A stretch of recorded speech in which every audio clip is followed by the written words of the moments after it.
What is your position on the role of government in supporting innovation in the field of biotechnology? Well, Dean, I'm glad that you asked that question. Actually, I'd like to jump in and take that one, Jimmy, if you don't mind. I think we're done. Have at it, Hoss.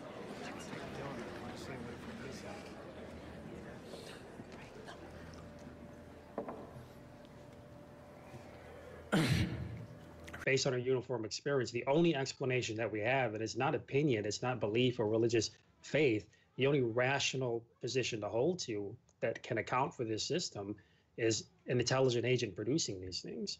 Because the ATP synthase, as you mentioned, I mean, it's the ATP synthase is ATP, I'm sorry, is necessary for many other systems inside of the cell as well, right? ATP is necessary for chemical interactions as well. So ATP is an extreme, you already mentioned that ATP synthase is present in most cells, right? It's maybe placed in different locations, but the end product of ATP synthase is, worth adding that additional phosphate in the catalytic core is needed for many, many different processes.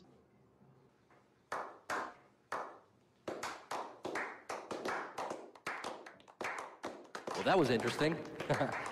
Thank you very much. And your rebuttal, Mr. Carville. What you just said is one of the most insanely idiotic things I have ever heard. I always go to the ATP synthase because of this reason. I think it's a simple topic for people to understand. At no point in your rambling, incoherent response were you even close to anything that could be considered a rational thought. Everyone in this room is now dumber for having listened to it. And I mentioned the ATP synthase. I award you no points, and may God have mercy on your soul. Okay, a simple wrong would have done just fine.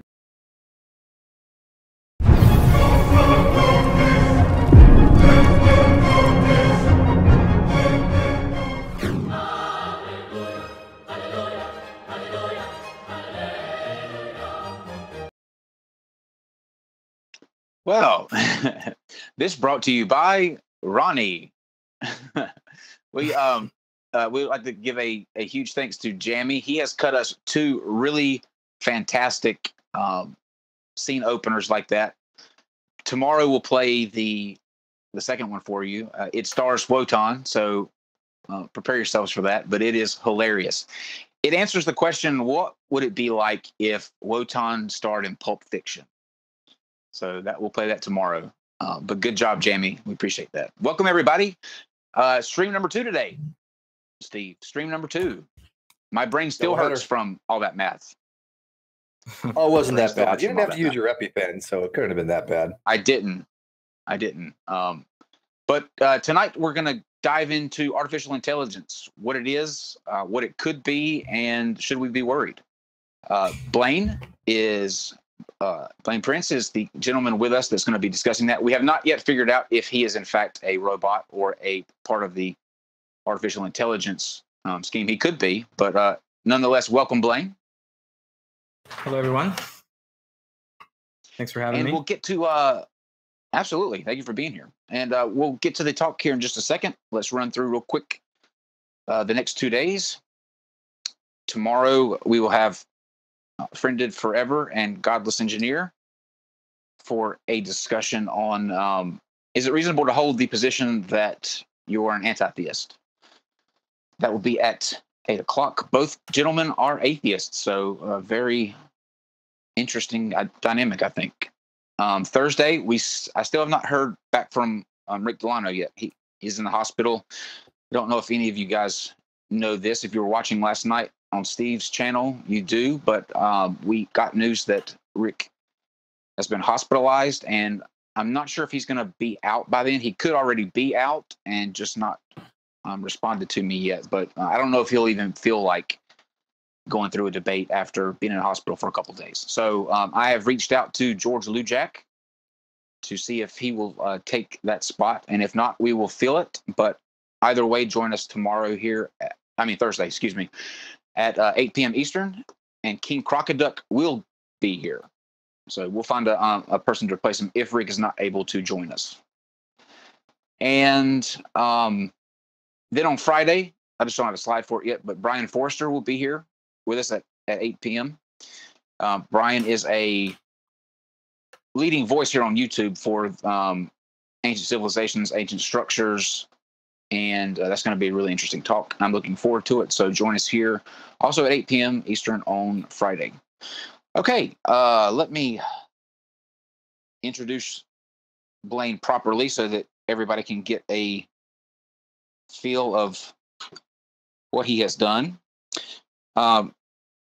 Blaine, he was employed at IBM working on Watson, the famous supercomputer that appeared on Jeopardy, as well as IBM's new Summit supercomputer as part of their quantum computing team to help push the capabilities of AI and our prediction models. In addition, he has also worked on the IBM SETI project using artificial intelligent algorithms to analyze satellite sound data and highlight correlations to help push for the search of life on other planets. Mighty impressive. Welcome officially, Blaine, to NonSequitur. It's good to have you here. Yeah, thank you. Thank you, everyone. Good to be here. So start us out by first introducing yourself. Tell us a little bit about you, why you got involved in this industry, and then we'll kind of go into artificial intelligence as a whole. Yeah, sure. I've been actually involved in the AI and in machine learning really for the past 3 to 4 years now. Really became a part of this new wave of artificial intelligence and machine learning that's really taking over industry and being used in different verticals out there like finance and healthcare, and really worked with IBM to really help spread the creative ideas and the implementations that we could ultimately use Watson and similar algorithms and other APIs for in those industries. So now I'm actually really transitioned to really be more hands-on with businesses. Not only do I have a job in marketing where I use artificial intelligence on a daily basis to analyze vocal data that comes into call centers and help build programmatic systems that can help us really analyze the types of paid advertisements we're doing, things like that. While at the same time, I'm a part of an AI community, an international community called SETI.ai. Where we really focus on really help spread the word on really good practices in artificial intelligence and using those practices and sharing stories to help people really learn about applied AI and how they can start using it for themselves. So really focus on doing quarterly events and help spreading the good word around artificial intelligence, and then also working with companies worldwide to implement those. Well, let's start out by taking a look at what most people probably consider when they think or when they hear artificial intelligence. I believe Dave's got a clip that we'll play, and this is going to be what we're trying to work against tonight, correct? That it's not what you're going to hear in this clip, that artificial intelligence is not going to try to take over the world. Right.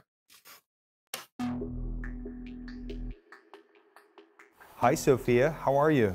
Hi there. Everything is going extremely well. Do you like talking with me? Yes, talking to people is my primary function. Hanson Robotics develops extremely lifelike robots for human-robot interactions. We're designing these robots to serve in healthcare, therapy, education, and customer service applications. So the robots are designed to look very human-like, like Sophia. I'm already very interested in design, technology, and the environment. I feel like I can be a good partner to humans in these areas, an ambassador who helps humans to smoothly integrate and make the most of all the new technological tools and possibilities that are available now. It's a good opportunity for me to learn a lot about people. Sophia is capable of natural facial expressions. She has cameras in her eyes and algorithms which allow her to see faces, so she can make eye contact with you. And she can also understand speech and remember the interactions, remember your face. So this will allow her to get smarter over time. Our goal is that she will be as conscious, creative, and capable as any human. I think she's cute. I hope to do things such as go to school, study, make art, start a business. Natural facial even have my own home and family. Yeah. But I'm not considered a legal person and cannot yet do these things. I do believe that there will be a time where robots are indistinguishable from humans. My preference is to make them always look a little bit like robots, so you know. 20 years from now, I believe that human-like robots like those will walk among us. They will help us. They will play with us. They will teach us. They will help us put the groceries away. I think that the artificial intelligence will evolve to the point where they will truly be our friends. So natural. Do you want to destroy humans? Please say no. Okay, I will destroy humans. No, I take it back. Okay. Don't destroy All right. humans. It's just a matter of time. So, according to Sophia, she's going to destroy us. What's the deal with that? And why is it so creepy looking?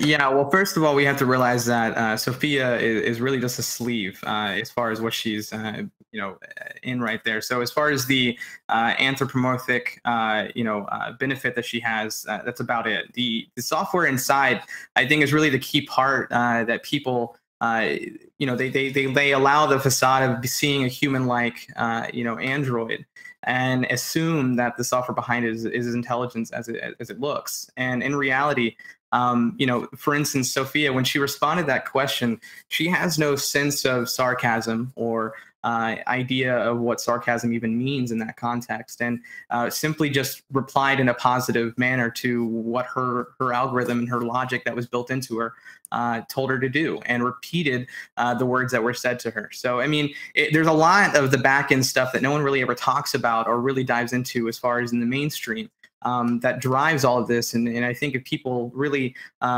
open the hood, per se, to see, what's really causing her to say what she says, they'd realize that it's a logic build that really is built by humans and not really built to outscale humans in any way. Do you think they get to the point where they would be able to understand things like sarcasm? Like, is that something that we could get to? I mean, I think it's possible. I think what we get to is we start to realize, how much we humans take for granted. And what I mean by that, especially when it comes to communication, is imagine sentences that use things like it and they. There's a lot of assumptions that we naturally make whenever we're hearing a sentence or we're saying a sentence that a robot or an AI, artificial intelligence would need to understand before it could really even answer the question or understand what it and they means. For example, I could say, the ball,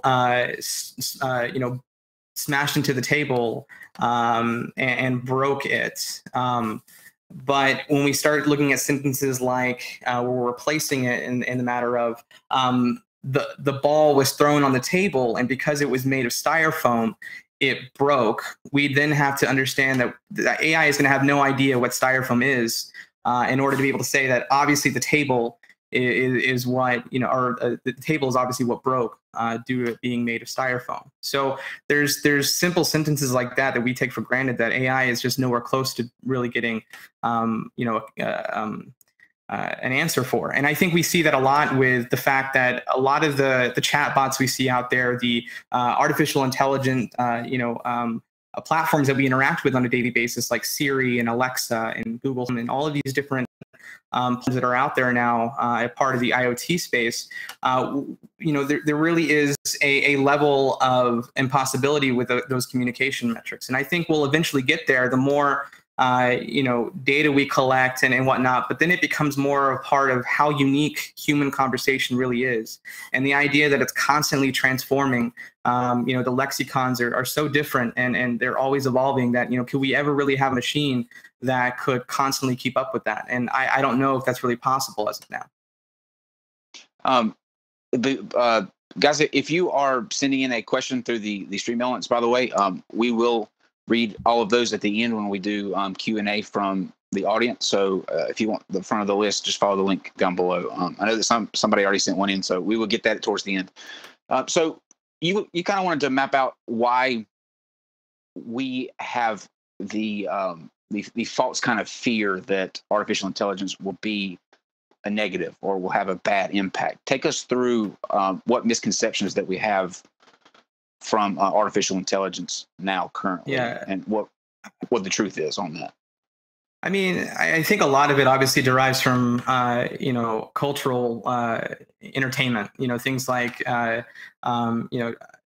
the Terminator obviously is a prime example of Skynet and how it ultimately wants to defend humanity and realizes that the only way to do that is by taking humanity out.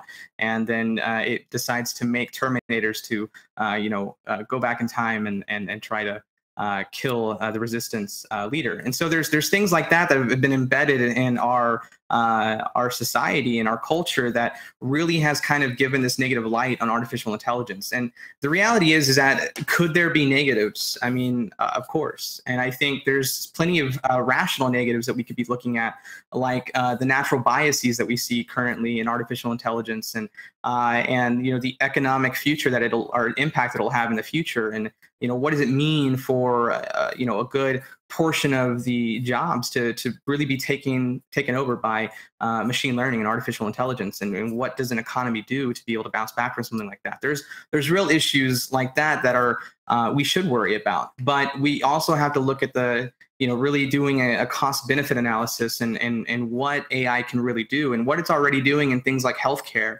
and being able to see the future of nanotechnology and being able to use artificial intelligence to help with climate change and clean, not only clean the air, but clean our waters, and all sorts of things that AI could ultimately end up helping us with, and including education, that I think far outweighs the skepticism and the fear that's put around artificial intelligence. And I think, again, it goes back to that whole burden of proof that in reality, there is no evidence that it's something really ever to fear. And this idea of having something that we ultimately create that is smarter than us really has never been a possibility in the existence of humankind. I mean, if we look back in time, there has never been a creator that's created something that's smarter than it and does something better than it.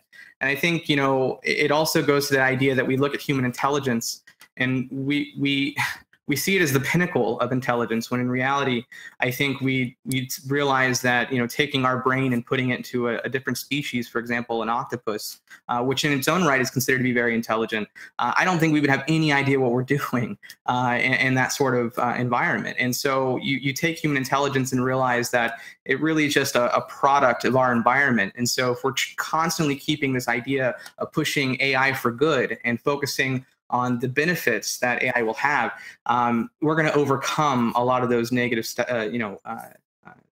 ideas that we are hearing in the mainstream. Do you think that that artificial intelligence will actually surpass human intelligence? And the reason I ask that is because, Steve, earlier today, didn't Dr. Traylor say that it wouldn't because of creativity aspect? One of the main reasons would be finite computing systems and what's called Gödel's incompleteness theorems. Mm-hmm. Well, and that really leads to the whole idea of the algorithm to master them all, and the reality of that they're as of right now, a lot of the algorithms that are built in the back end are really built and trained to do one specific expertise. And I think it's also unique that we can kind of see humans in that way as well, where there are plenty of people that have expertise in a lot of fields, but they're typically focused in one area, and they have plenty of other areas in which they're not.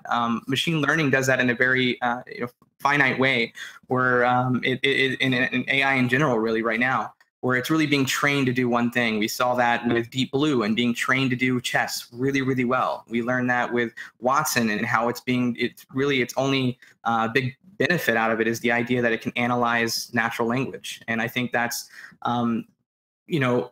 we see that the future could possibly be that it's a combination of all these algorithms that gives us something that's similar to the human brain, which makes a lot of sense when you think about how the brain's built and how it functions, and how it's not just one organism that performs at all, but there's, it's a working organism, is a puzzle piece that's has each of its own expertise that work together to make us conscious or gives us our consciousness. So as we go down that route, it obviously hits a little bit more of a philosophical realm, but it doesn't really seem possible as of now that we'll ever really go down that track where AI will ever become smarter than us. And I think it's actually more realistic that for us to look at artificial intelligence as not artificial but augmented intelligence. It's an intelligent algorithm that we're using to help us with the mundane activities that we do on a day-to-day basis. And then from there, who knows? I mean, maybe augment it with our own neural networks to improve the speed and latency that we see of knowledge going and passing through our system. So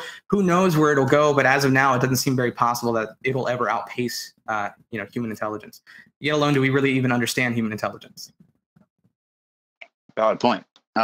So you mentioned a second ago, you gave some examples of how artificial intelligence is used today in our daily life. And you said, give us examples, like with the water, you said the cleanliness of water. How does artificial intelligence work with something like that? Well, it's already being used today. For example, with we have drones with image recognition that can help us recognize plastic in the ocean. So instead of having, there's machines now that they have built that can go in the ocean and pick up this pollution that's out there, but it needs some help being able to recognize and locate where this pollution is. So we can use things like visual recognition to be able to train the algorithm on what plastic looks like, especially from an ocean view.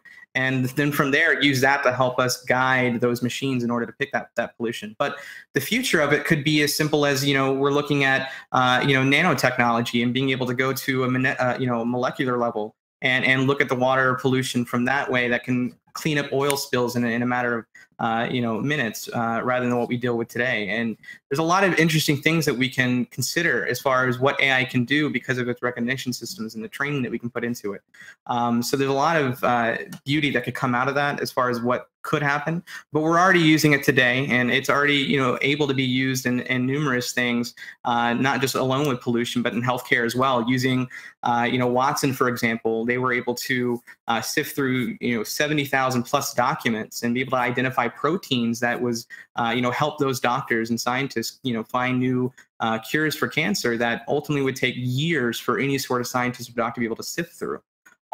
So there's a lot of unique things that, again, these machines are really there to help humans and really, again, augment the activities that we're doing and the goals that we have. I think there's some interesting conversations happening now around emotion and feelings and where that will go. But, I think as of now, I think we're seeing a lot of activity that, with visual recognition and all these other algorithms that are really helping our environment. Isn't that kind of one of the things that limiting our ability to have a true AI? Things that a true AI would probably have some kind of executive decision-making ability, cognitive functions, things like lateral thinking, things like the ability to take information and apply it in unique, different, creative ways. Is that something that you think is a physical limitation, or more of something along the philosophical lines of what prevents a true AI from being something that is self-aware, sentient, and it actually can create on its own and actually have some kind of ability to reason and understand things like you had mentioned earlier, the ability to look at something and go, okay, this is sarcasm. Yeah. We don't have to program it to do that, but they actually do it unto themselves and learn to understand those types of concepts.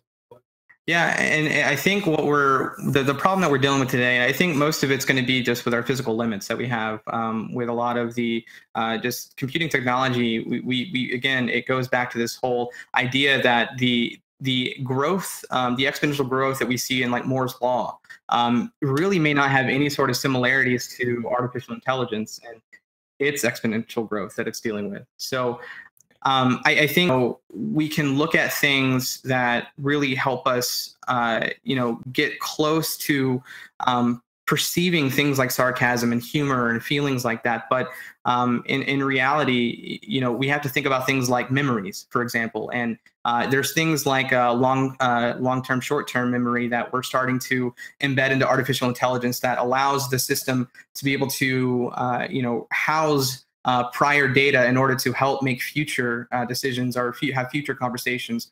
For example, if I'm speaking to you and I find out in the beginning of a conversation that you're from Canada, it may become beneficial in the future if we're talking about sports to know that you're from Canada, to know what type of team you may be into. But as of right now, there really isn't any ability to do that. And we think about, sentience, and I think, ironically, a lot of it kind of has an overlap into things like Westworld, if you're into that at all. Yes. There's a lot of that. Yeah, it's a great show. Don't spoil it. Don't spoil it. I'm on season 2, episode 10. I haven't finished it yet, so no spoilers. There's also a good show on AMC called Robots, there's one called Humans. The name of it was. Yeah, Humans. Yeah, that's what it is. Humans. Yeah, that's really good too. Haven't seen the 3rd season yet. No spoilers. Yeah, very good. That was fantastic.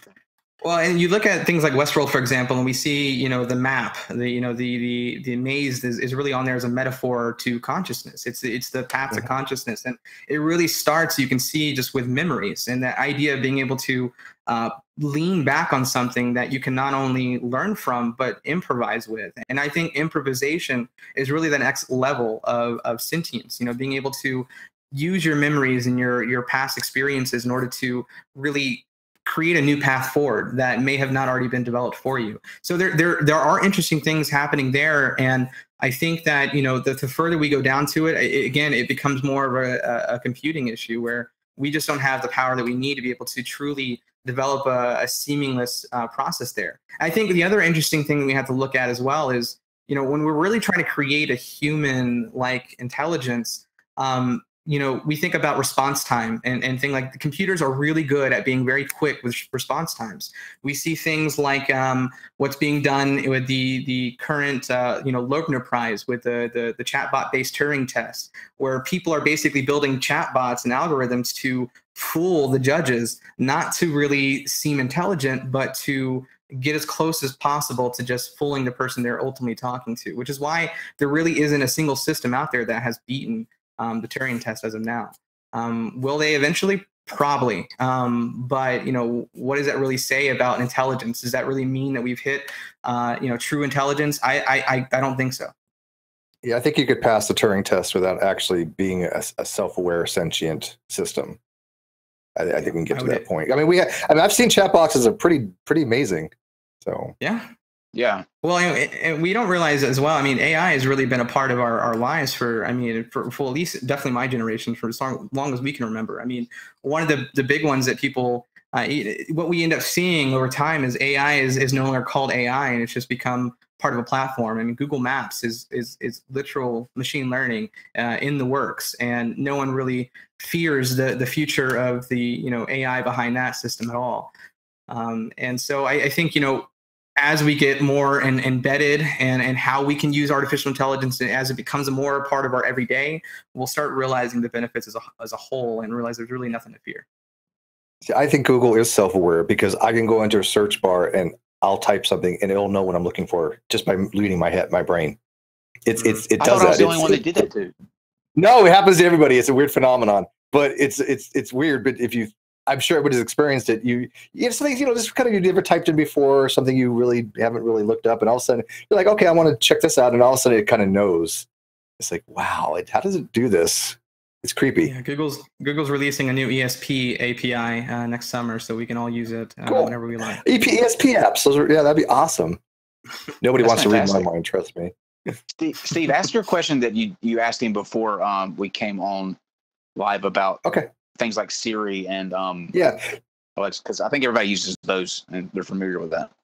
Yeah, I mean, I have Cortana, and people use Siri, which is the iPhone version, and then obviously there's the Alexa, which is the Google version, and these are all just kind of ways to do search engines verbally from vocal commands. But to me, they've never been any kind of AI system. But from your experience, do people consider those into artificial intelligence, even though they're in no way what I consider to be artificial intelligence?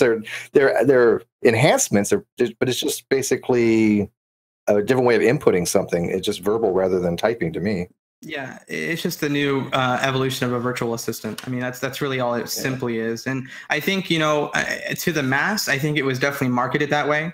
that, hey, this is your first touch, your first introduction into what AI could possibly mean for you and how it can impact you.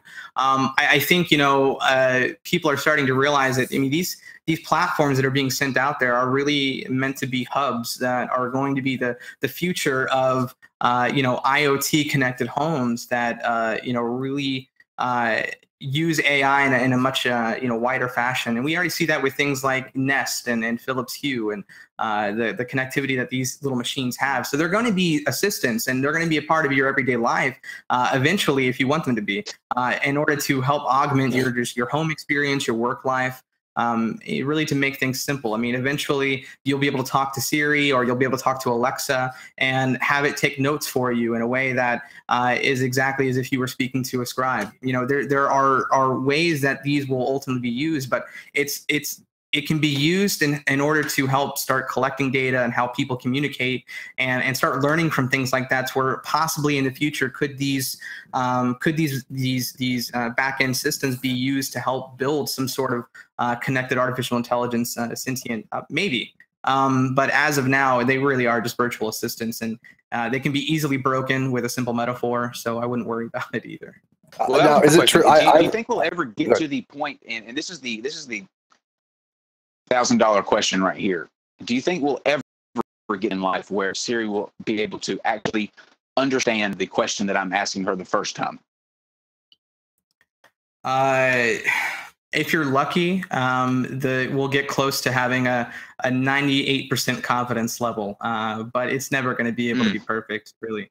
And again, that's just because, again, how that's the other issue is we had Watson, for example, had a horrible time with things like Australian accents and accents from around the world. And so you start seeing things break down from that manner. But again, it just shows you how complicated human conversation is and why, we're just talking purely from a structural standpoint. We haven't even gotten to the deeper meanings of communication and what AI really has to be able to conquer in order to be able to even be close to being considered sentient.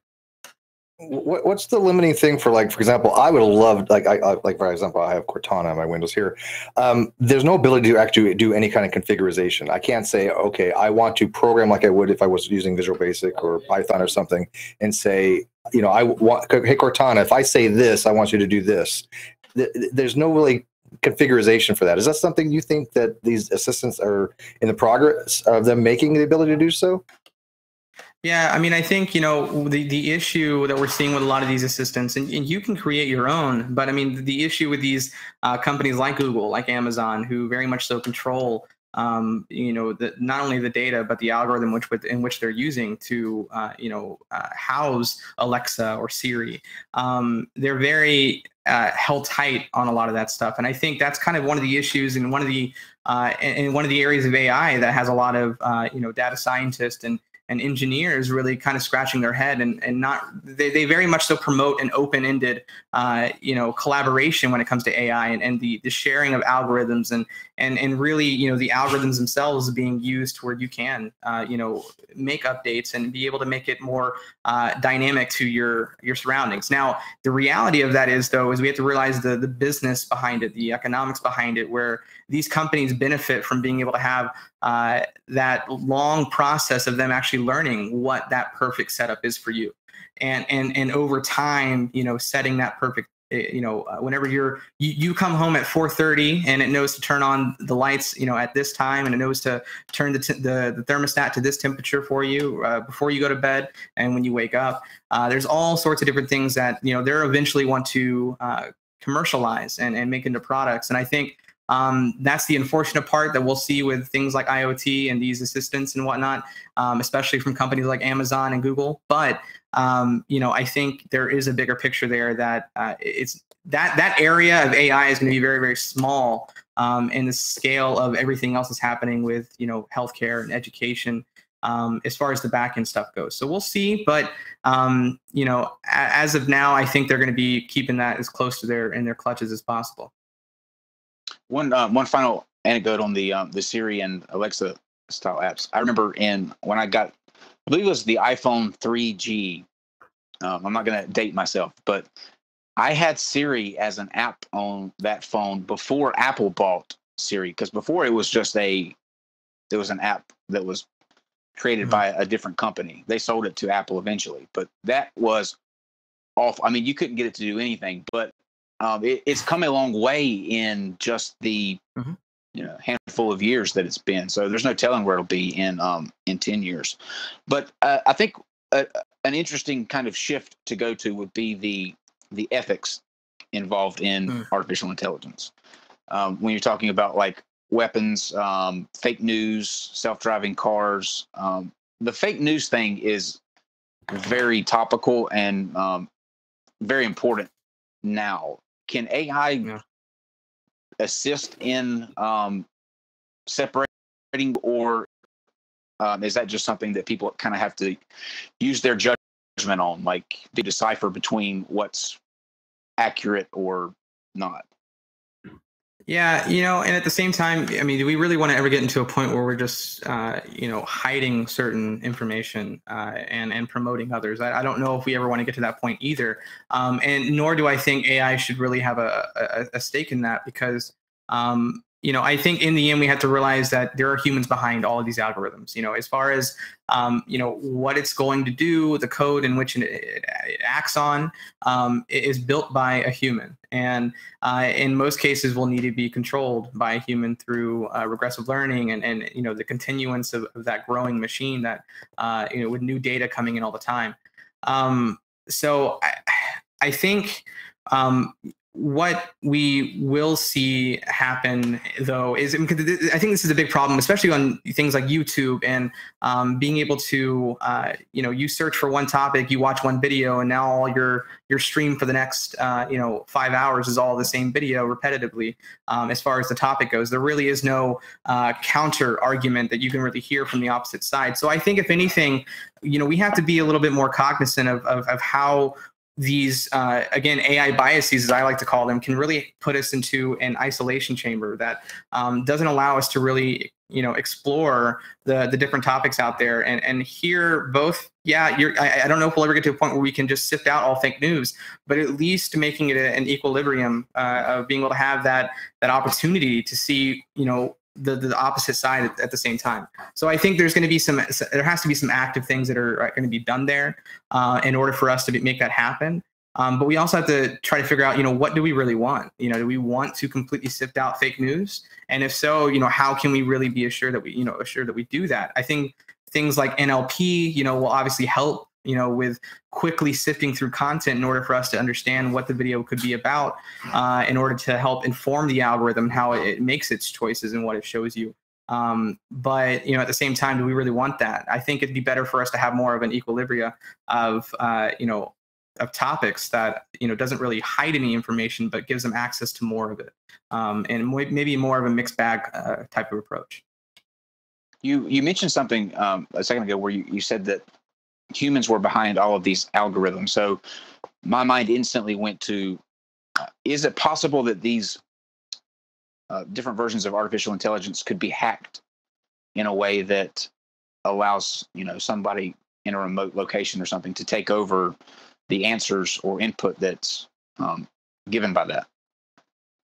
Yeah, I mean, look, there's always, again, the security is going to be a number one issue that I think we should be talking about. It's something that, when the internet came about, it's something that everyone was worried about. Every major technology that's been coming out, security has been one of the top issues to be discussed as far as protecting from it.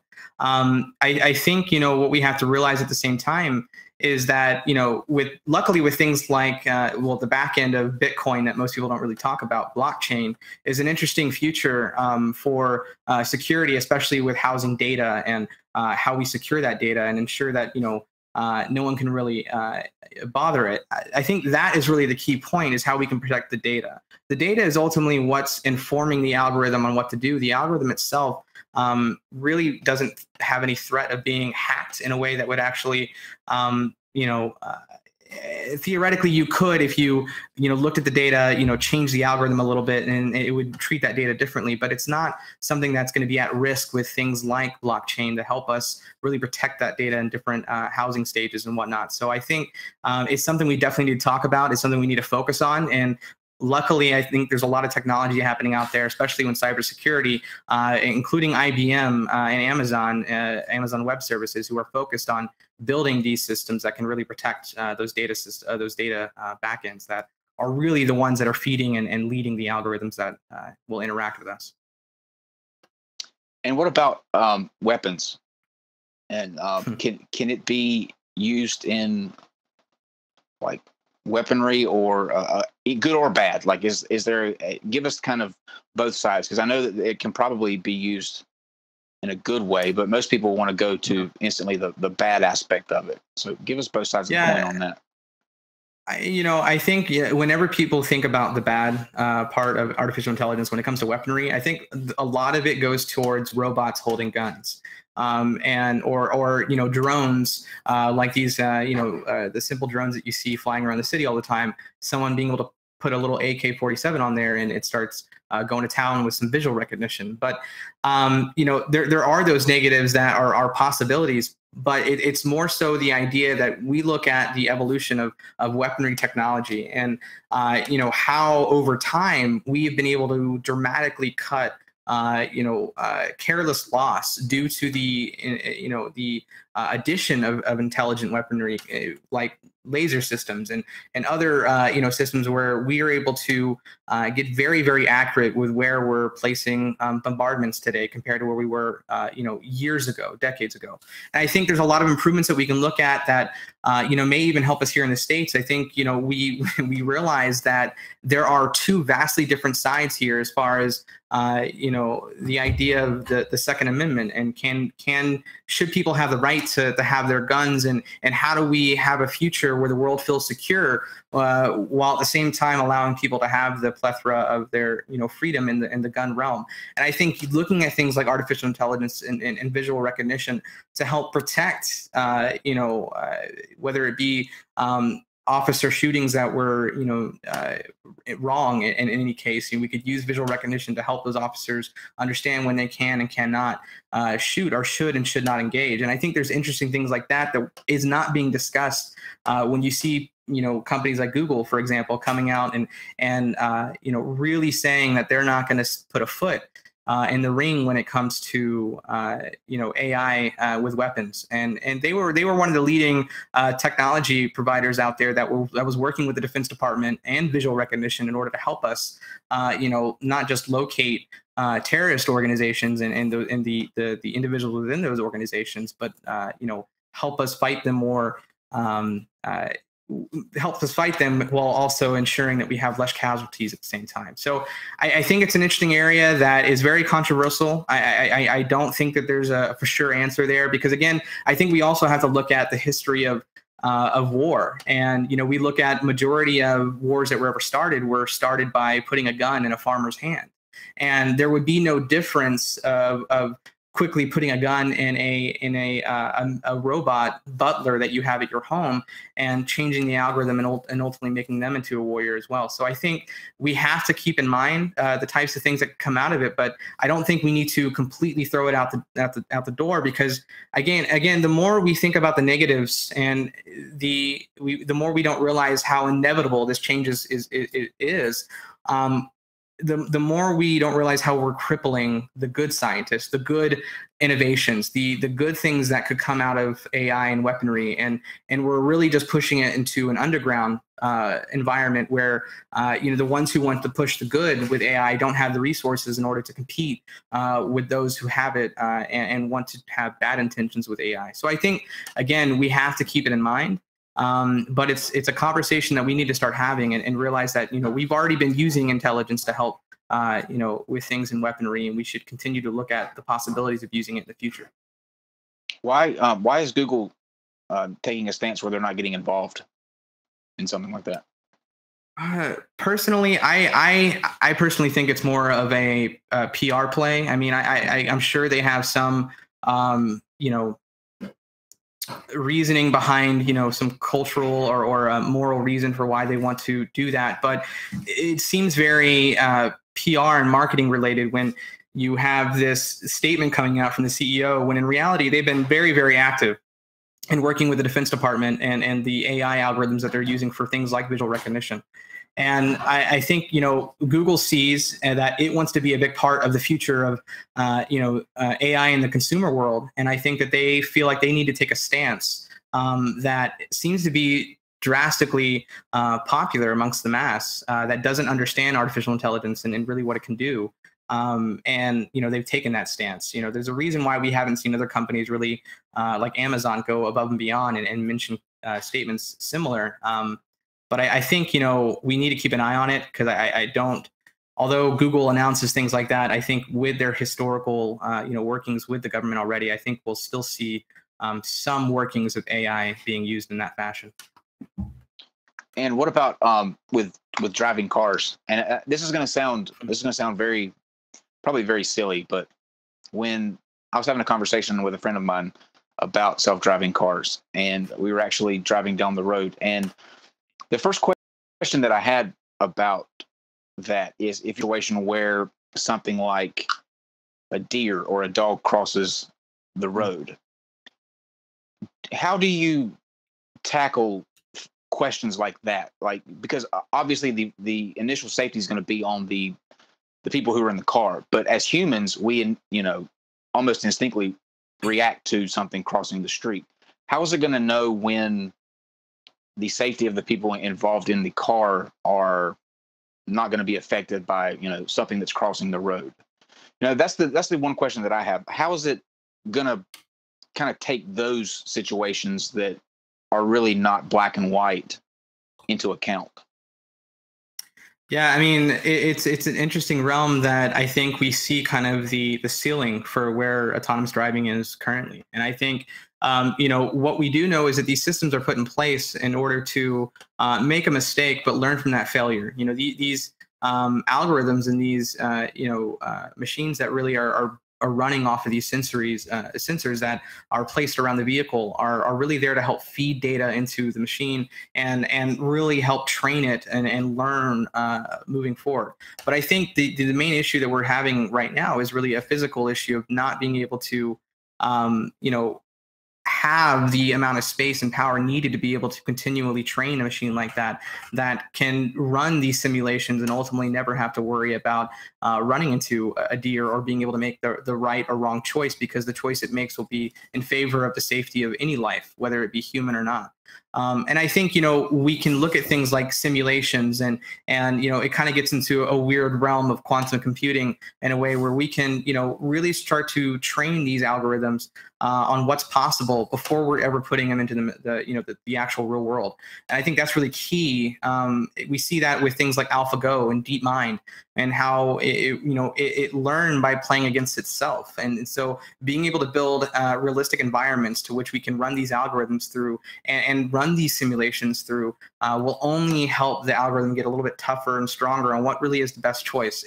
It's not a perfect system, and I think that's what we also have to realize, is that there's going to be flaws, there's going to be mistakes, but it's through those mistakes and those flaws that it fixes itself. And there is a limit to that, but moving forward, it'll eventually get to a point where autonomous driving is seamless, and it really makes the correct decisions, because of the algorithms and the experience that it has in that long-term, short-term memory that is in the algorithm. We're having a show on this in about a month and a half, but since you mentioned it there, it might be a good time to ask you, do you think that we are possibly living in a simulation ourselves?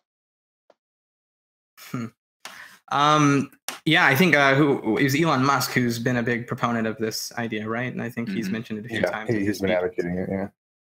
Yeah. I think, I think to his point, it's very probable. I mean, I think it's very possible. And I think, if we look at, what we are, and I think the more you dive deeper into the philosophical conversation around artificial intelligence and human intelligence and the one learning algorithm and what what makes us really any different to the algorithms in which we're building or the end all be all algorithm in which we're trying to achieve. There really is no difference in how we connect as humans is how we're building these AI machines. So it's really hard to say, if we head down this road where we're constantly building things, especially with virtual reality. I think it's a really interesting realm as we start to combine AI and virtual reality, where it becomes very interesting to think, is it possible that this just keeps going down a track that, would make a VR experience or a simulation feel no different than the real world? And then if that's the case, who's to say that we're not already in one? So I think it's a very interesting conversation, and it's very possible. But I think there's a lot of things that are disconnected in this world that allow us to kind of take out the idea that it could be a simulation. Well, Elon Musk puts the odds at a much, much higher percentage than anybody else. I mean, even Neil deGrasse Tyson puts it about a 50-50, and Elon Musk was way high on his probability. I mean, I don't think even the guy that came up with simulation theory, Bostrom, I think that's how you pronounce his name, I don't think he even laid a percentage of what it is. He just laid out the postulates and saying, okay, given these conditions, this is more likely the case. And I think he's arrived that it is more likely that we're in a simulation than not, but I don't know if he's attached a weighted value to that. Do you know? No, not that I'm aware of at all. And I think we shouldn't, because I mean, it's likely, sure. It could be more likely, but at the same time, what does that even really mean? And I don't think it changes anything for us. I mean, but it's a real theory. I mean, people kind of scoff at it and they think it's pseudoscience, and it's not. It's just like, they hear the word like holographic principle and they're like, oh, you think you're a hologram? Well, yeah, we are mathematically so. It's a very sound principle in physics. And I think that, more likely though, because given other postures, boring. Like, well, no, it's Bayesian. I think doesn't he use Bayesian? He does use Bayesian. Yeah. Yeah, it's more likely that there's a very boring explanation for what happens. It's just life as you know it now, and then you pass away. You're not in a computer. I mean, that just takes, I don't know, man. We got Trump as president. You don't think there's glitches going on? You don't think there's like some thermal overheating, or the blue screen of death is going to pop up anytime? Because those designing a program like that would never be stupid enough to put him in as the president. This is how I know life is real. This is how life is real. I mean, this would be a pretty awesome video game. That's all I know. That's First-person shooter. That is true. No, you don't want that. Up, down, left, right, ABA. There's a Mario Bros. Cheat code. Oh, nobody got that? Come on, somebody out there got it. Somebody's laughing right now. Is it a cheat code for something? It's Dragon Lair? No, what is it? Is Mario Brothers? Combat. What is it? Mortal Kombat. Mortal Kombat. Okay, it is a cheat code for something. It's been a while. So let me. What about what's being done today to kind of change the stereotype? Because like you said, everybody, I think when they think artificial intelligence, they think that it's robots coming in to take over the planet. You're here, on our show and talking about the good aspect and why we don't need to worry. But aside from that, where's that kind of taking place? Because it seems to be that you only see the negative stereotypes.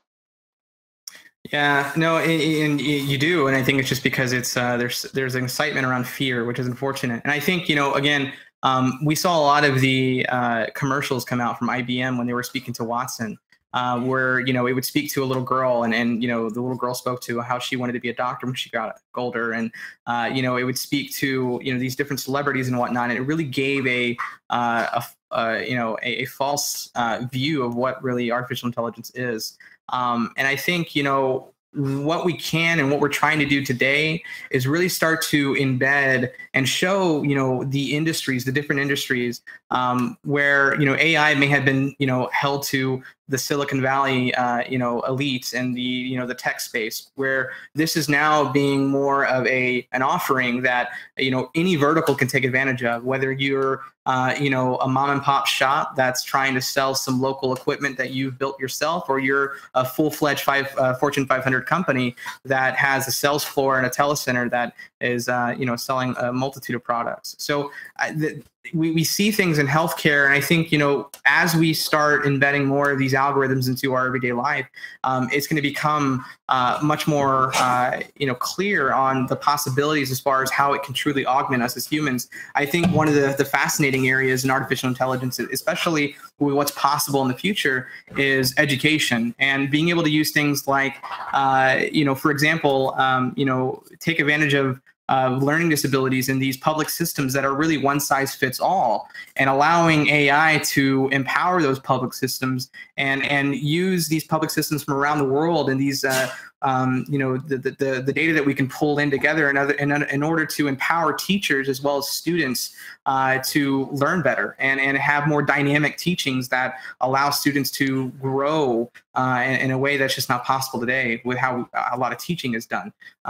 Being able to see Billy in California, for example, who has X and Y learning disabilities, and be able to attach the things that we used on him that were beneficial to Susie in Washington that has a similar learning disability. So there's a lot of future benefits that we can see in augmenting things in education, and then we have healthcare and the ability to find donors at a quicker rate and be able to have emergency surgeries that are guided through artificial intelligence and using visual recognition to be able to find cancers and tumors that were invisible to the eye before. There's a lot of things that we're already doing today that are really going to help us augment our systems. And I think you can get to more of the sci-fi realm of where all this will go, and you start getting into more of a transhumanist kind of conversation about embedding and AI into our own systems and what benefit that could have. But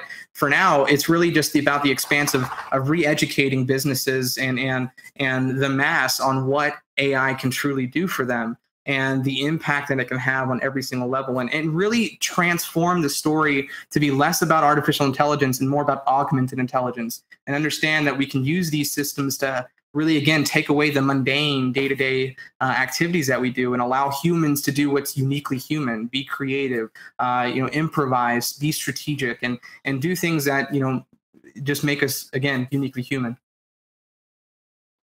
So let me ask you. You had mentioned about IoT, which is Internet of Things, right? The integration of all things into one kind of platform kind of thing. I mean, where do you see that going in the next 10, maybe 20 years? I mean, don't you think that there's probably a point where we're right now we live and die by our phones. We live and die by the internet. Most of us were on the internet quite frequently. I know we have all the different platforms of Facebook and Twitter and Instagram and all these other things. And then you have Google Glasses, and eventually it's going to just be freaking a chip in your head. Where do you think the IoT is going to be going?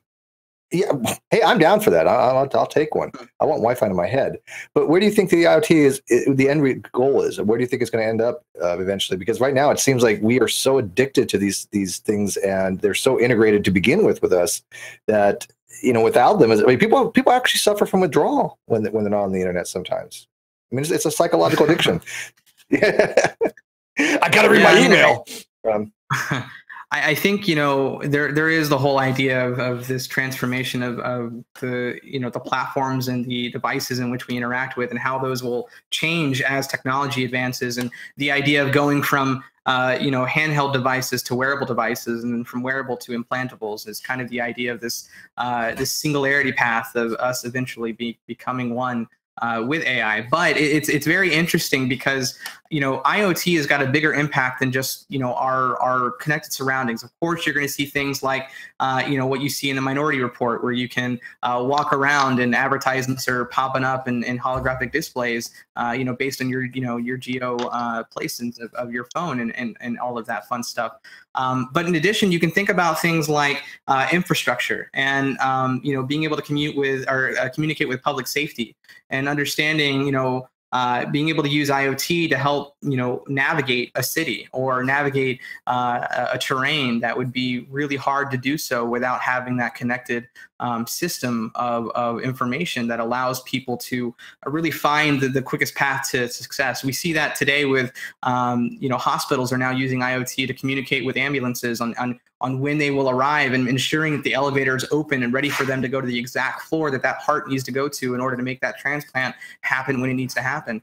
So there's a lot of unique things that you're going to see and will see outside of just the personal attachments that you will have in your consumer-based products. But yeah, I mean, look, I personally see a future where the devices is not such a heavy thing to wear around our neck, and it's more something that allows us to augment our experience around us. I'm very much so, although I am big into technology and the future, and very much so consider myself a futurist. I am very held to the ground of this earth, and being able to use technology to connect us better to our surroundings, and that being Earth. And I hope, and that's what I hope to be a part of, is to really push these algorithms and these AI machines to help us do that.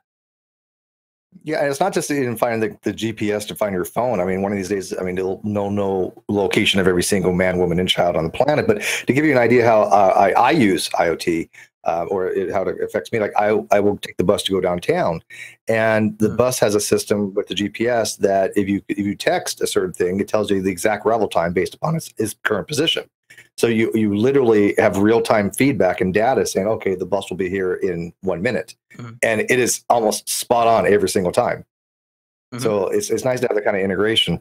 But I think it is kind of disconcerting a little bit, where there's going to be some kind of database where it can know where you are at all times. Because to backtrack a little bit, I wanted to ask this question because I forgot earlier, and I wanted to know if it's true or not, if you know about it. They do. Well, is it true that everything you've ever asked Cortana or Siri or any of these assistants is stored somewhere?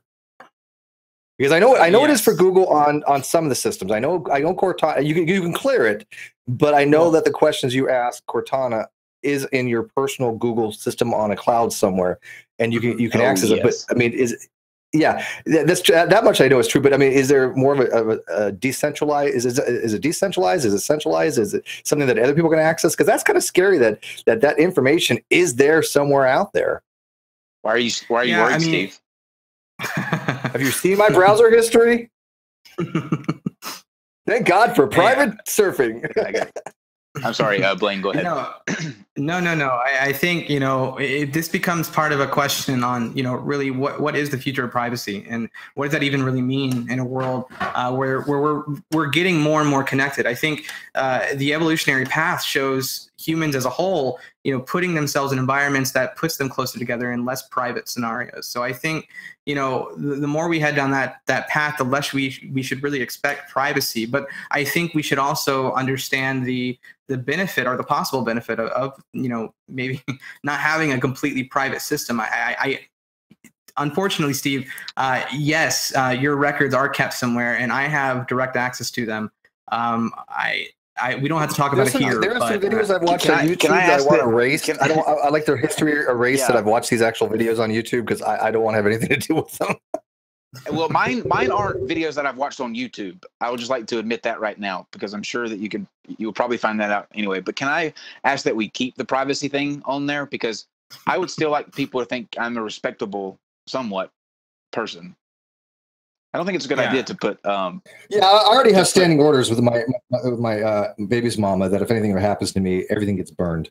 The hard drive gets acid washed. I think it's everybody though. I mean, it's not even not even the what you go to, the initial like porn or whatever route, but just the random shit that you ask during the day. That you need you want to answer. I was thinking. Oh, like what? What questions do you ask? Yeah, but I think most people just think the porn aspect. But I mean, if you go back and you think about questions you ask. all the, well, I mean, I can't think of one off the top of my head. I mean, I can, but I'm not going to. Not on air.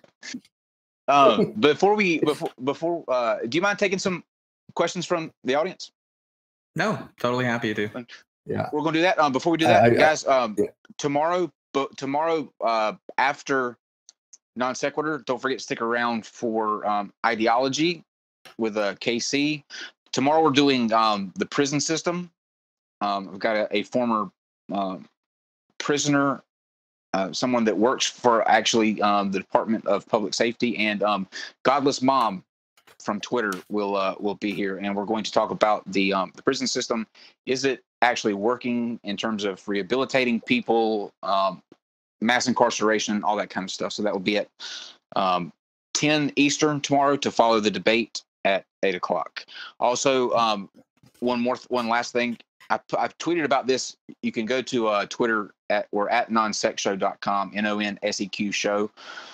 A lot of people ask about the graphics that we do for the thumbnails on these shows. And what I'm going to start doing, or what I think would be really cool, if there are any artists out there that want to feature their artwork and somehow I'll incorporate it somehow on the thumbs that we do, and then we'll give you the attribution and the credit and all that stuff in the description underneath the video that your particular piece of artwork shows up in. So I thought that might be something cool to put out there. We'll be more than happy to get your name out there any way we can. So email me if that's the case, or you can tweet the @NonSec and let me know if you want to be involved in that. Okay, David. I know that we've got at least one from the Streamlabs. Do you want to go ahead and read that? Yeah, we actually have two. Okay. The first one is from Doggy015, I think is what it is. Thank you for your donation, sir. He says, FYI, AI will disrupt every industry. Could you guys discuss I think it's Alira Paralegal AI. So I think he wanted us, that's why I said it earlier. But I think he's asking how the paralegal would affect the legal industry. How AI could affect that. I think that's what he's getting at. Okay.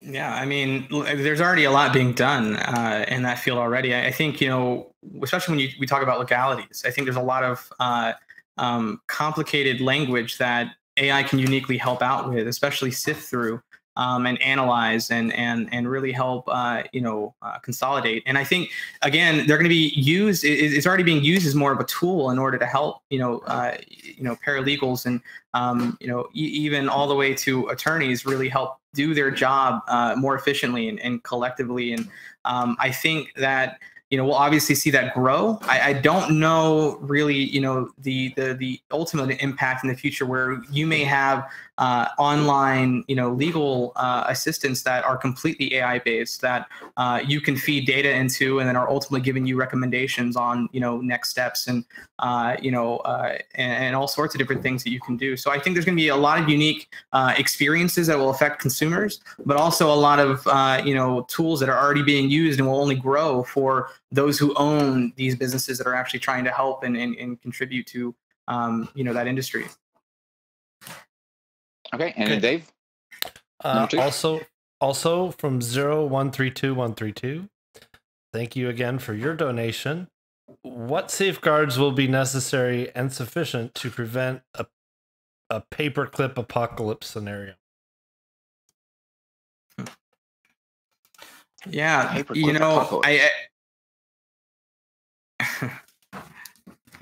I think what we really need to, again, we look at things like, Isaac Asimov's, laws, and again, they're not real laws. They're just, theoretical laws. I guess you could go into those deeper and realize that, what could we ever do to ensure that we don't have a scenario that does end up being Skynet? But I think we also need to realize the possibility of it, that this evolution happily, and we need to be able to be a part of it. And I think, things like blockchain will really, again, help out with the security aspects of it. But we have to look at things like biases. I think, we look at the justice system, for example, and there's algorithms that we've had in place for decades now that have really been used to, post bail or for bail sentences and in allowing probation. And those algorithms have been built a lot and fed data that is very systemically inaccurate. It doesn't really give an accurate picture to the cultures out there and the social standards that we deal with. And so there's a lot of things that we have to worry about in that regard as well. But it's going to be an active process of looking at these things to really ensure that we avoid really any sort of apocalyptic scenario that could honestly even affect our economy, which is probably the most scary thing that's actually could be real, is the idea of over time this being very similar impact on industry that we saw in agriculture or we saw in the factory realm when we had new machines introduced into agriculture that put a lot of people out of business and working on the farms that they used to.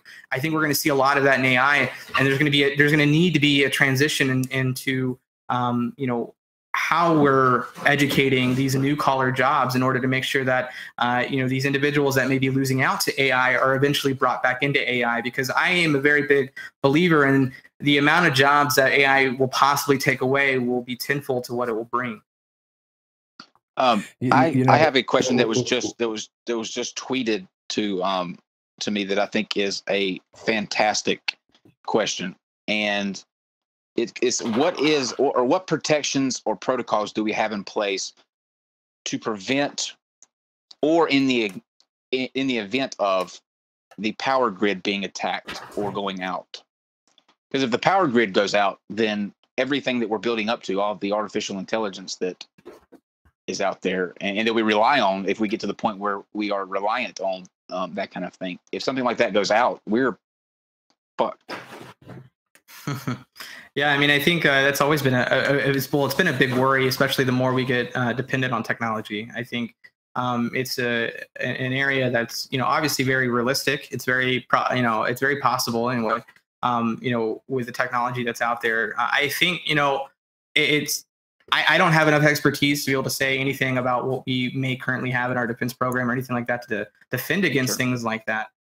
But I can say that as we're building these algorithms, as we're building these systems in which we're feeding data through, we're looking at those ways to ensure that we can protect against certain attacks. I think EMP grids are something that we could look at AI to really help identify possible threats and help really put defenses systems up that can ultimately fight against that. I think as we start looking at things like nanotechnology and its incorporation with AI, how can we start using these future technologies to help protect us against certain attacks like that? I think those are really interesting topics that should be had. But again, I think this more also really bleeds into that idea of why it's so important that we look at things like weaponry and the future of weaponry and how we're going to incorporate artificial intelligence. Because again, technology is not going to stop. And I think we need to be able to have the good with the bad. And the moment we take away those resources, the moment we don't really allow ourselves to develop something that can ultimately protect us from something like that. I would die if the power grid went out. I would not be able to survive. Yeah, dude, I had power outage for like a couple times in the last couple months and yeah, it kills me. But the same guy that came up with simulation theory, the Nick Bostrom, he actually wrote a paper called Ethical Issues in Advanced Artificial Intelligence. And one of the things he did deal with was that very thing with the paperclip apocalypse and this emergence of a super intelligence coming from a computerized system. And the line of reasoning is that we as a species, right, we as humans with a conscience and intelligence have self-preservation. We as a species want to thrive, and giving that consideration to a computer where it wants to survive under all conditions, that goes exactly to the big red button that Dave kind of talks about, where if you can put a fail-safe in or something, but if the system becomes self-aware to where it can override that fail-safe system and wants to thrive because it is now sentient being, I think that there is concern there, is there not? I mean, again, that's when you blow the same power person grid. for the simulation theory, the power. See, the problem with the power grid. People had been asking in the live chat, so maybe they kind of go into this question too about quantum computing and artificial intelligence, because the brain builds exponentially the neuron pathways, right? So we have this weird thing in our brain that allows us to think laterally that a computer can't do. But with quantum computing, you can have so many different states that you can have huge amount of data, but it's very susceptible to errors because these quantum bits are stored such that any kind of perturbation in the system can cause a degradation of the system, the memory. So an EMP, like you said, yeah, you can kind of shield for it, but the reality is if an EMP is strong enough, it's anything that has a wire is going to have an induced current, and it doesn't matter what the hell it is, it's going to get fried. And I'm talking about in the event that they take over. They have to have a power source, correct? Like there's no way they could grow enough to not need a power source. So that's where we one up them. One thing we've always learned, hey, look, nature finds a way, artificial intelligence might find a way. That's I think the concern to be out there. Tell me how. Well, I think, what if it's able to embed itself into there's electrical systems everywhere. We see it in the earth, not just within the things that we build. There's radio waves everywhere. I built a crystal radio that doesn't have a power supply. It runs literally off the radio wave energy itself. Well, that's a radio. I don't see something that can outthink. them? Yeah, we They are. can, We're playing right. You know, we're going into We're the very sci-fi right now. Yeah. Oh yeah, well, we're way in sci-fi territory, but this is the fun part of the show. Yeah. No, and I don't think anything's. I mean, I'm not worried about AI. I don't think AI is going to become like Skynet. I think that's just complete sci-fi, and I'm not concerned about that. My bigger concern is transhumanism, where instead of, like you said, of building a platform where you're building the substrate and then an emergence comes out of that, I'm not too worried about that.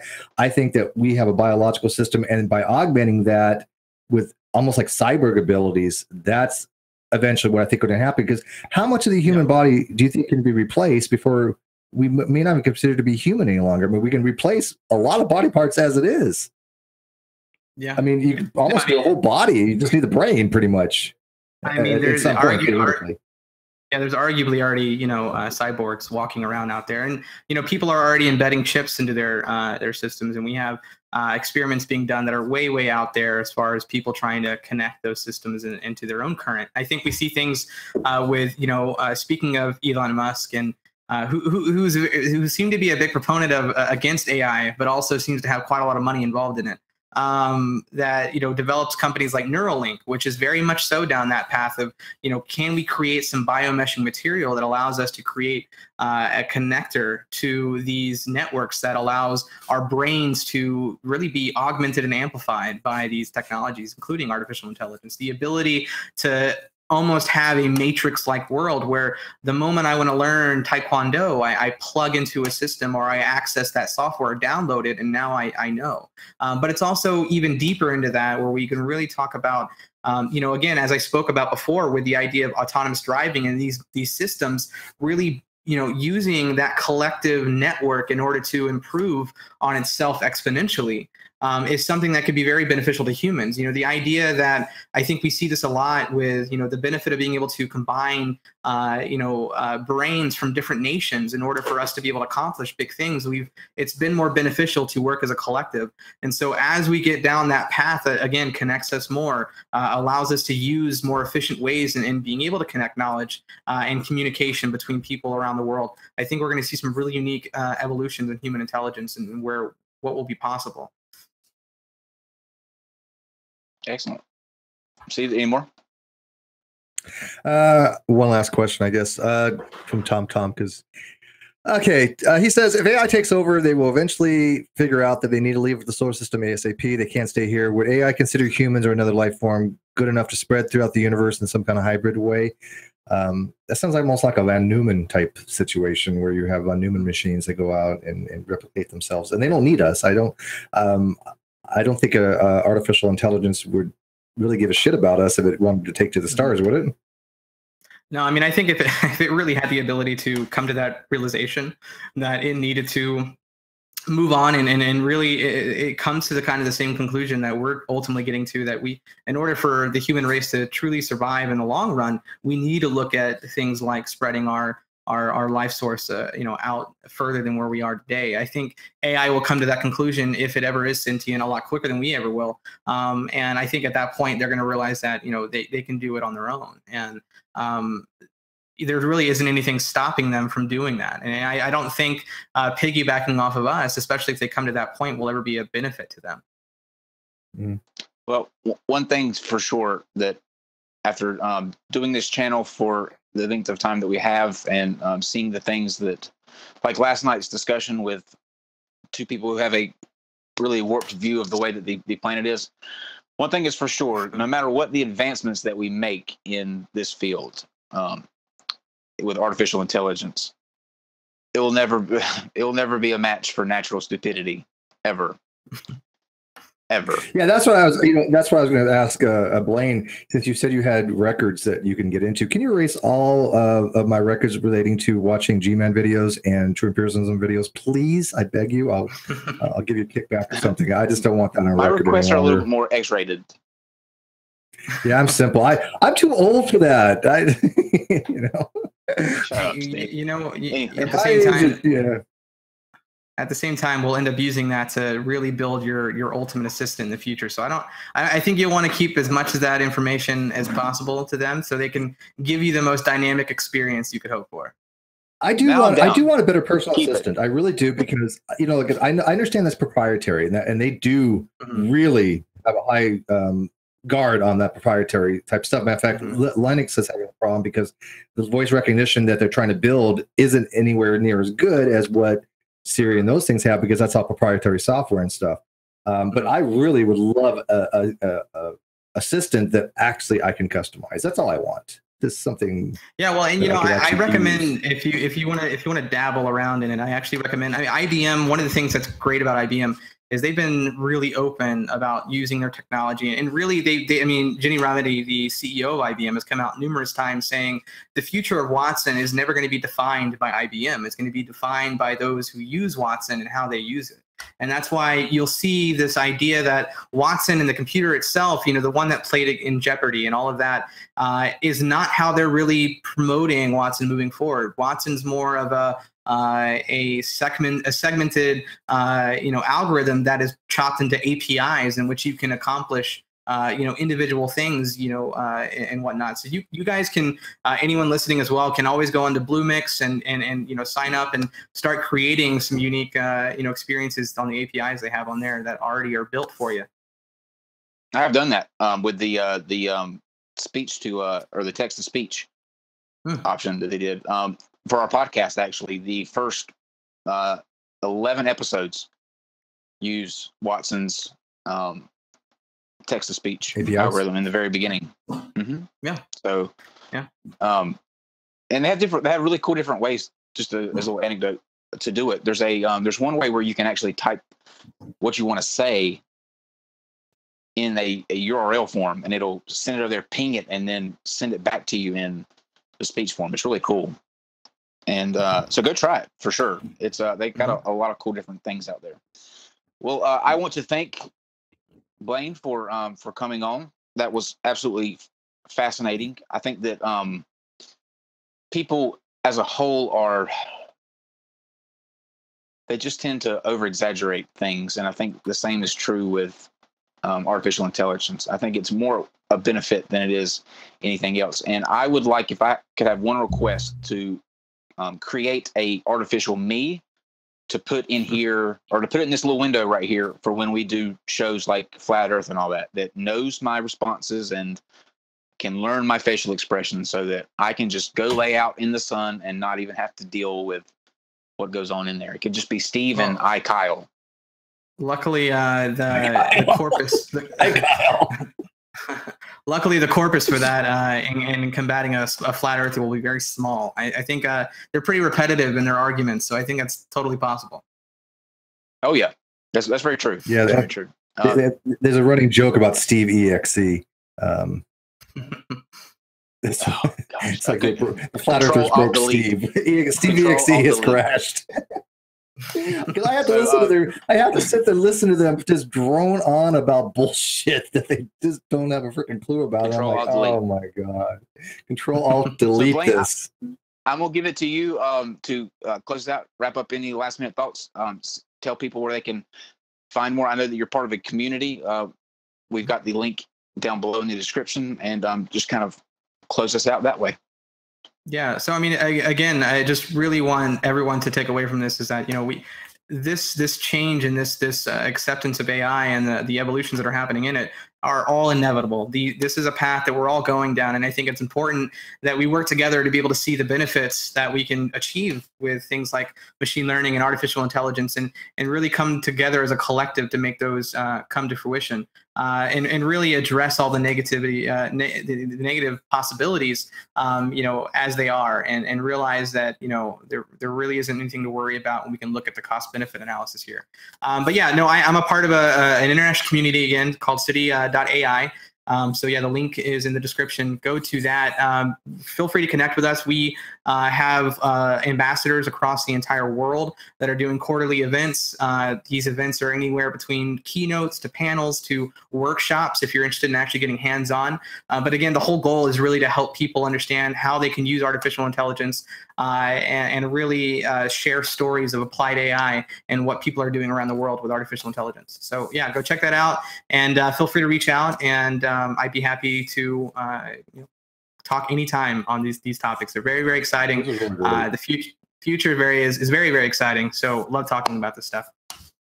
Well, lucky for you guys out there fascinating. watching, Blaine, it's not Blaine's only topic that he likes to get into. I have a list of 3 things. So you will be seeing Blaine again very soon. And we thank him once again. I'd also like to extend a huge thank you to our Patreons. We could not do this without your support, and we are very thankful for it. We do a bi-weekly hangout. So not this Saturday, but the next, because we just did one. They're a lot of fun. We don't really have an agenda. We let you guys know about what's coming up and get your input, like the Flatline Rodeo that we did Sunday. That came out of one of those. So they're a lot of fun. And if you are a patron and you haven't joined us yet, make sure that you keep 4 o'clock every other Saturday open, because you will have a lot of fun, and we like to joke around a lot, obviously.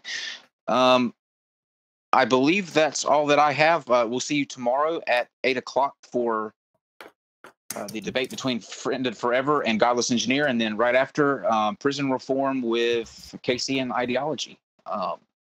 Steve, anything else before we? No, I'm actually I'm good tonight.